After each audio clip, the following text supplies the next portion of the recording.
Saudara-saudari terkasih, apakah saudara sudah memulai hari ini dengan penuh sukacita dan punya niat untuk berbuat baik meskipun kecil? Semoga Tuhan memberkati niat baik saudara. Kalau Anda bermain musik, belajar piano, organ, atau belajar gitar, Anda akan mengerti nada-nada minor dan nada-nada mayor. Yang dihasilkan lagu atau musik dari nada-nada minor, suasananya lebih sedih, lebih bluesy, lebih melankoli. Kalau nada-nada mayor, hasilnya lebih riang, lebih menyenangkan, lebih antusias. Dan kita bisa melihat atau mendengar lagu, kemudian kita tahu, oh ini nadanya minor, ya, lagunya lebih bluesy. Gitu. Yang ini, oh ini riang, ini gembira, pasti nada-nada mayor, akord-akordnya juga banyak akord yang mayor. Kelihatan nuansanya, kelihatan warnanya, dominannya. Demikian juga kalau belajar melukis. Warna-warna itu ada yang warm, ada yang soft, ada yang cerah, ada yang gloomy, ada yang sedikit gelap. Dan lukisan itu kelihatan sekali. Apakah yang melukis itu sedang berbahagia atau sedang sedih, nanti pilihan warnanya akan nampak. Lukisan akan juga kelihatan. Kalau lukisan pagi biasanya warna-warnanya cerah, menimbulkan semangat, antusias. Kalau malam, sore, ya lebih gloomy, lebih gelap. Ada nada dasarnya, ada warna dasarnya. Dan itu mirip dengan kita loh. Anda dan saya pasti sering ketemu orang-orang yang nada hidupnya itu negatif, mengeluh terus, merasa diri menjadi korban, protes sana, protes sini, dan seolah-olah selalu menjadi korban dan nasibnya kurang baik. Tetapi ada yang nadanya positif, ya, teman kita itu tetap semangat, tetap positif, lebih banyak senyum, dan selalu bisa melihat hal-hal yang bisa disyukuri. Dan perasaan kita itu berubah-ubah sebetulnya. Tetapi ada nada dasar dalam perasaan kita itu. Ada yang nada dasarnya itu sedih, protes, mengeluh, negatif. Itu ada. Kelihatan kalau misalnya dalam pembicaraan ada persoalan, dia langsung, waduh memang susah, kita nggak akan bakal bisa, kelihatannya waktunya nggak tepat. Selalu menemukan alasan yang negatif, maka nuansanya menjadi negatif. Juga ketika rapat, pendapat-pendapatnya selalu pendapat-pendapat yang negatif. Tapi kan kemungkinan ini nanti ada bahaya begini-begini, wah nadanya negatif. Tapi ada yang positif, nada dasarnya itu positif. Setiap kali ada persoalan, dia mencoba cari solusi. Oh, kalau tidak bisa begitu, kita coba kerjasama dengan yang lebih berkuasa. Nah, mungkin ditemukan jalan untuk mengatasi persoalan yang kita tidak mampu. Selalu menemukan solusi. Nah, Anda punya nada dasar apa dalam hidup ini? Apakah nada dasar positif atau nada dasar negatif? Dan itu bisa diketahui dari perasaan-perasaan yang sering muncul. Saya lebih sering merasa senang. Saya lebih sering merasa optimis.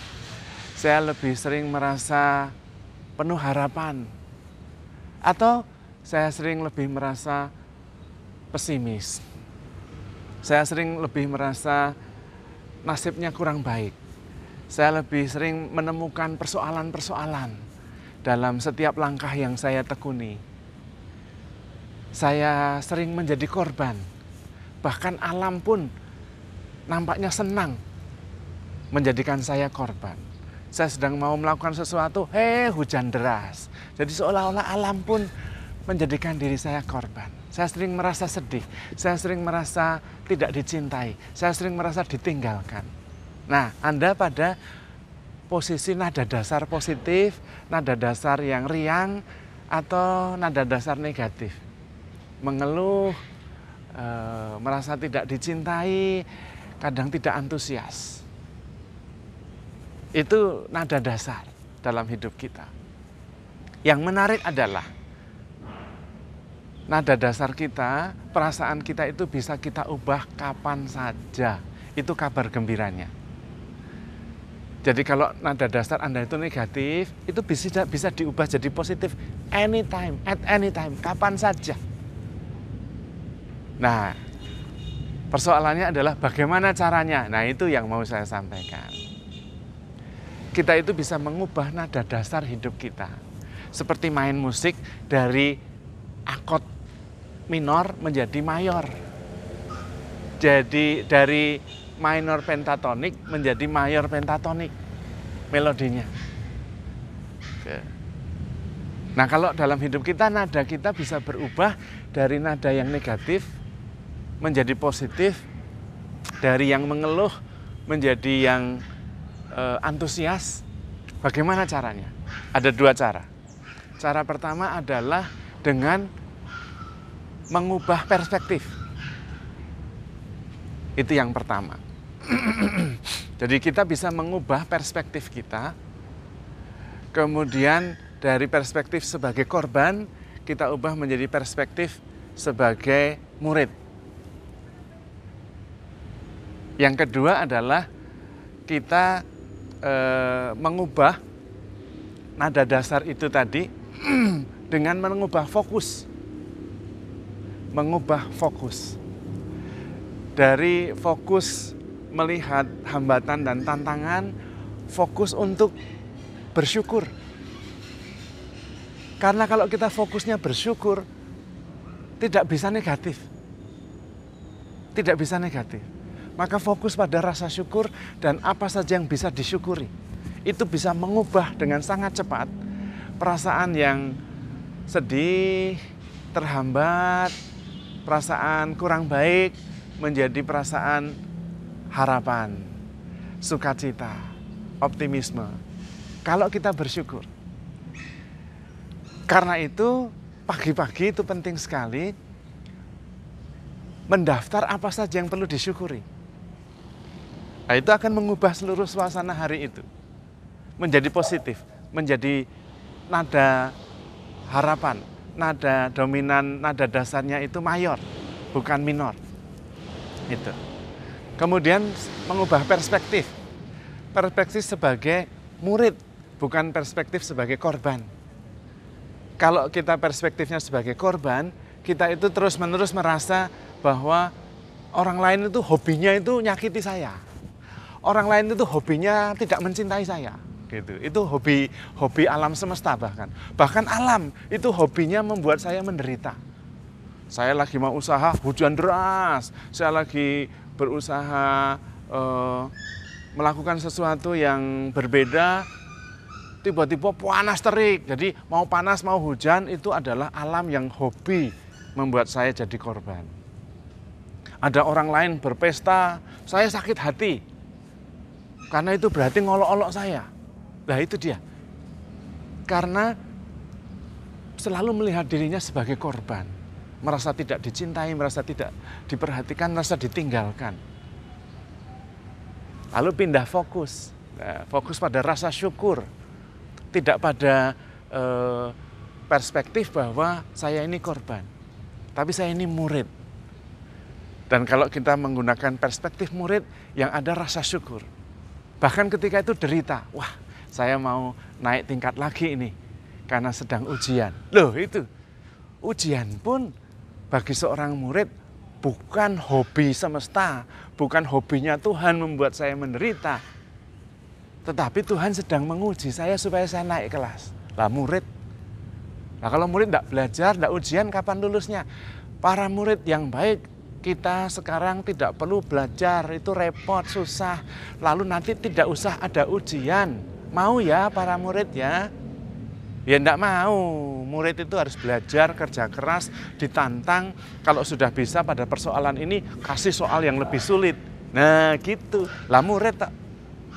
Dan ketika menghadapi kesulitan yang lebih tinggi, antusias menghadapinya. Karena ini adalah saat moment of truth. Membuktikan bahwa saya bisa.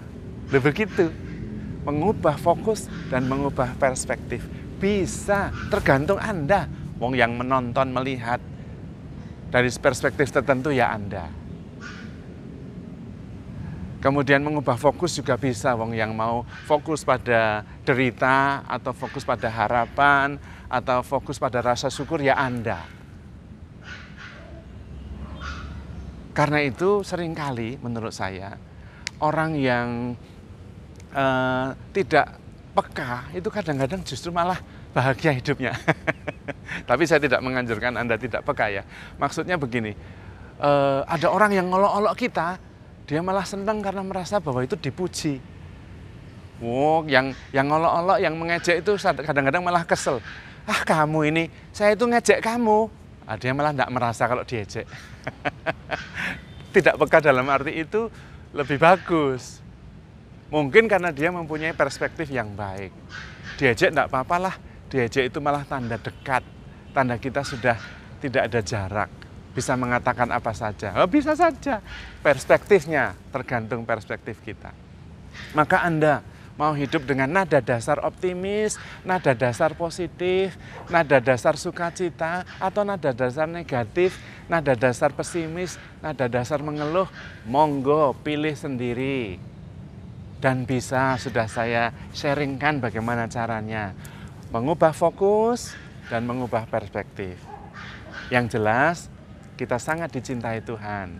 Itu perspektif yang bisa kita terima setiap hari. Dan karena itu, handle yourself with care. Because you are loved. Tuhan memberkati.